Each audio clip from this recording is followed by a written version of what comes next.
भगवान कृष्ण बोले, हे युधिष्ठिर, श्रावण मास के कृष्ण पक्ष की एकादशी का नाम कामिका है।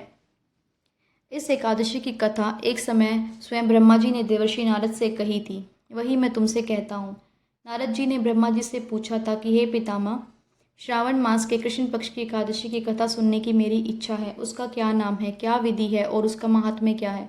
सो कृपा करके कहिए। नारद जी के ये वचन सुनकर ब्रह्मा जी ने कहा, हे नारद, लोगों के हित के लिए तुमने बहुत सुंदर प्रश्न किया है। श्रावण मास की कृष्ण एकादशी का नाम कामिका है। उसके सुनने मात्र से वाजपेयी यज्ञ का फल मिलता है। इस दिन शंख चक्र गदाधारी विष्णु भगवान का पूजन होता है, जिनके नाम श्रीधर, श्रीहरि, विष्णु, माधव, मधुसूदन हैं। उनकी पूजा करने से जो फल मिलता है सो सुनो। स्वयं भगवान ने यही कहा है कि कामिका व्रत से जीव कोई होने को प्राप्त नहीं होता। जो मनुष्य इस एकादशी के दिन भक्तिपूर्वक तुलसी दल भगवान विष्णु को अर्पण करते हैं, वे इस संसार के समस्त पापों से दूर रहते हैं। विष्णु भगवान रत्न, मोती, मणि तथा आभूषण आदि से इतने प्रसन्न नहीं होते जितने तुलसी दल से होते हैं। तुलसी दल पूजन का फल 4 भार चांदी और 1 भार स्वर्ण के दान के बराबर होता है। हे नारद, मैं स्वयं भगवान की अति प्रिय तुलसी को सदैव नमस्कार करता हूँ।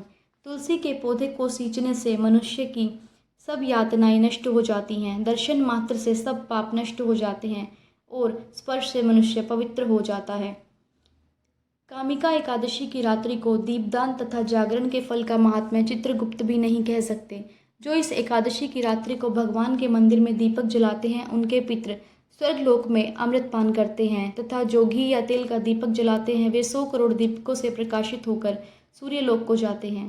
ब्रह्मा जी कहते हैं कि हे नारद, ब्रह्म हत्या तथा भ्रूण हत्या आदि पापों को नष्ट करने वाली इस कामिका एकादशी का व्रत मनुष्य को यत्न के साथ करना चाहिए। कामिका एकादशी के व्रत का महात्म्य श्रद्धा से सुनने और पढ़ने वाला मनुष्य सभी पापों से मुक्त होकर विष्णु लोक को जाता है। कामिका एकादशी व्रत कथा। पौराणिक कथा के अनुसार एक गांव में एक क्षत्रिय रहता था, जो कि नेक दिल का व्यक्ति था, लेकिन स्वभाव में वह बहुत क्रोधित था। इसी कारण आए दिन उसकी किसी न किसी के साथ हाथापाई हो जाती थी। क्रोधित स्वभाव के कारण ही एक दिन क्षत्रिय की लड़ाई एक ब्राह्मण से हो गई। क्षत्रिय अपने क्रोध पर नियंत्रण नहीं कर सका और उसने हाथापाई के दौरान एक ब्राह्मण की हत्या कर दी। इस कारण क्षत्रिय पर ब्राह्मण हत्या का दोष लगा। क्षत्रिय को अपनी गलती का एहसास हुआ और इसका प्रायश्चित करने के लिए उसने ब्राह्मण के दाह संस्कार में शामिल होना चाहा, लेकिन पंडितों ने उसे ब्राह्मण की क्रिया में शामिल होने से मना कर दिया।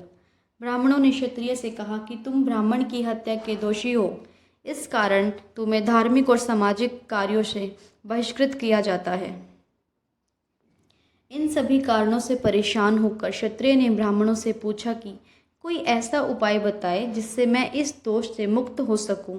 तब ब्राह्मणों ने क्षत्रिय को कामिका एकादशी व्रत के बारे में बताया।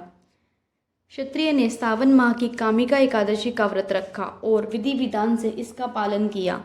एक दिन क्षत्रिय को नींद में भगवान श्री हरि विष्णु के दर्शन हुए। भगवान विष्णु ने क्षत्रिय से कहा कि तुम्हें पापों से मुक्ति मिल गई है। बोले श्री विष्णु भगवान की जय।